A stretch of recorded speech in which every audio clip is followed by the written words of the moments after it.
Draco's visit changed my life forever. The day he arrived at Wool's orphanage, I knew something was different about him.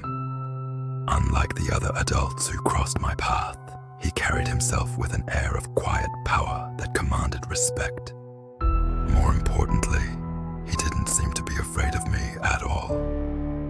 "You are a wizard, Tom," he told me, and in that moment, everything made sense.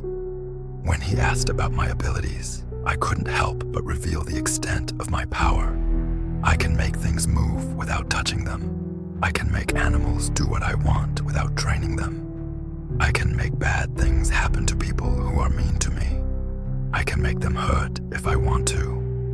I paused, watching his reaction carefully before revealing my most precious secret. I can speak to snakes too. They find me. They whisper to me. For a brief moment, I saw something flicker across Dumbledore's face. Concern, perhaps even fear.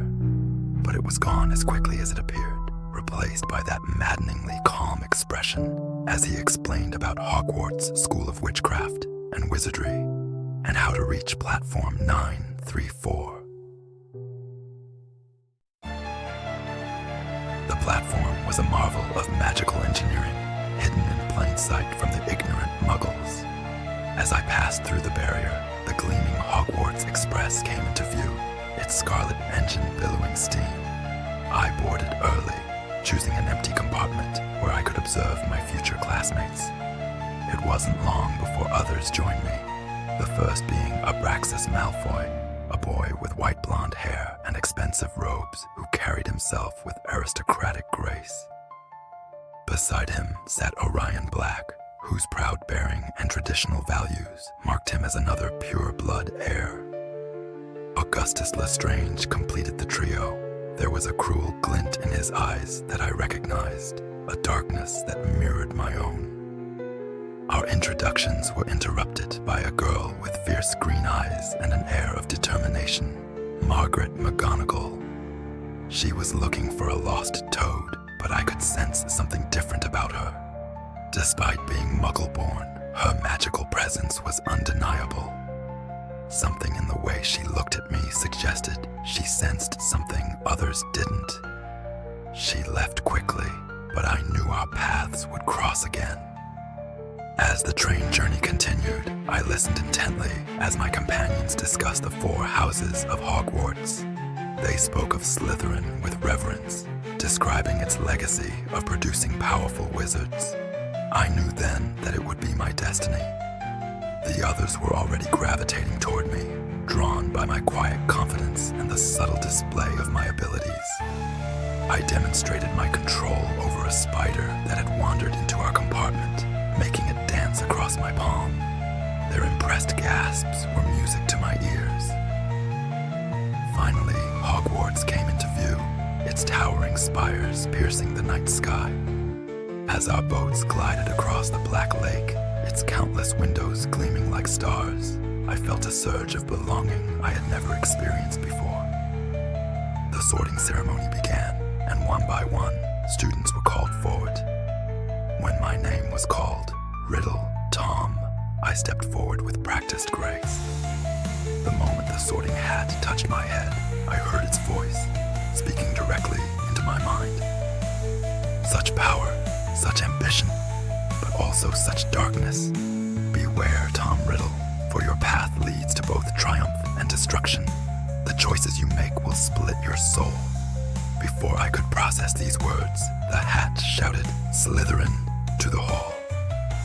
As I removed it, I caught Margaret's eye. She was watching me intently, and I knew she had somehow heard the hat's private warnings about my future. From that moment, I knew she would need to be dealt with, one way or another. My circle of followers grew steadily during my first months at Hogwarts. Abraxas Malfoy, with his political connections, and Orion Black, with his family's ancient knowledge, proved particularly useful. Augustus Lestrange's cruel streak matched my own, making him an ideal lieutenant. We began calling ourselves the Knights of Walpurgis, meeting in the Slytherin common room late at night to discuss discuss the true nature of power and the importance of blood purity. They were drawn to my abilities, my confidence, and my vision of a world where the strong ruled over the weak. The tension with Margaret McGonagall reached its peak during the first Quidditch match of the season, Slytherin versus Gryffindor. When her friend was knocked off his broom by a bludger, she accused my knights of tampering with the ball. The confrontation in the courtyard afterward turned ugly. "I know what you are, Riddle," she spat, her wand raised. "I heard what the hat said about you." I merely smiled, but inside, my anger burned cold and deadly. She would learn her place in time. The library became my sanctuary, particularly the restricted section. Through careful manipulation, I convinced Professor Slughorn to give me special permission to access it for additional research. Late at night, while other students slept, I would pore over ancient tomes.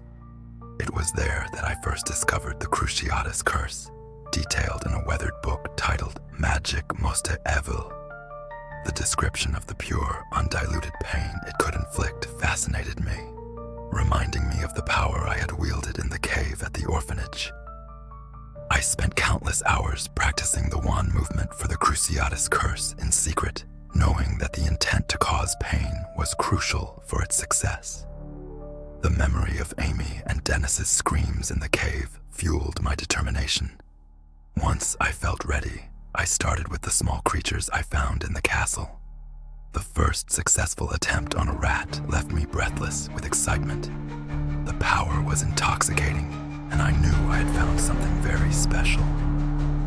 Christmas at Hogwarts was a stark contrast to the dreary holidays at Wool's orphanage. The Great Hall sparkled with enchanted icicles and floating candles. I chose to stay at school, as did several others, including Margaret McGonagall and her Gryffindor friends, as well as my loyal Knights of Walpurgis. The emptiness of the castle seemed to amplify the tension between our groups, like thunder before a storm. It all changed on Christmas night. The Great Hall was particularly beautiful, with enchanted snow falling from the ceiling and 12 magnificent Christmas trees lining the walls. We had finished our feast, but neither group wanted to retire to their common rooms.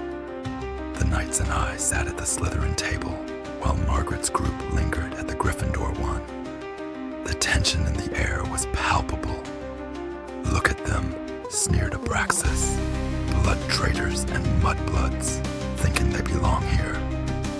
Augustus Lestrange drew his wand, casting a harmless but annoying spell that made Margaret's goblet spill all over her robes. What started as childish hexes quickly escalated. Spells flew back and forth across the Great Hall. Expelliarmus, Flipendo, Locomotor Mortis.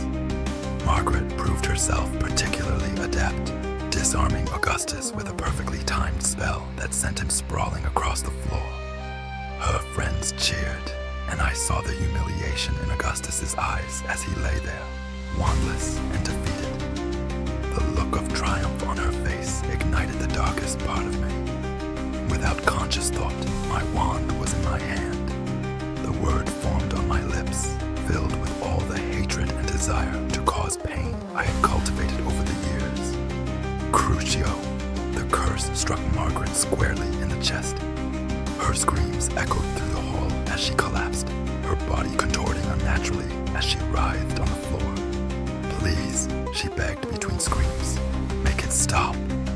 But I didn't want to stop. Her pain fed something dark and hungry in my soul. I watched as tears streamed down her face, her fingers clawing at the stone floor. Even my knights stood frozen, horror etched on their faces. The curse flowed through me like liquid fire, fueled by every moment of hatred, every memory of humiliation from the orphanage.